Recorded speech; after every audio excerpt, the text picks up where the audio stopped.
agar inson iymon keltirib Allohning aytganini qilib nafsini demak o'sha Alloh aytgan tarafga buradigan bo'lsa, harakat qiladigan bo'lsa, uni nafsi endi lavvomaga aylanadi, malomatchi nafs.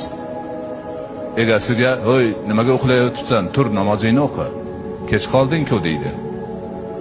"Nimaga falon narsani qilmayapsan? Bu farz-ku. Qilmasang gunohkor bo'lasan" deb haligi malomatchi bo'lib qolgan nafs iymon bilan qurollangani uchun egasini doim yaxshi ishga, ibodatga, xayrga, barakaga, hamma yoqqa yaxshilik qilishga chorlaydi. Ana endi o'sha malomatchi nafsini malomatini e'tiborga olib, banda o'zini o'ngmasa, ibodatini o'rnida ado etsa, shariat aytgan narsalarni qilsa, butun mavjudotga yaxshilik qilib yomonlikdan tiyilsa, keyin tarbiya topib borib insonni qalbi nima bo'ladi? Nafsi mutmainna bo'ladi, xotirjam bo'ladi. Buncha narsaga e'tibor bermaydigan, faqat Alloh bilan birga bo'ladigan holatga aylanadi.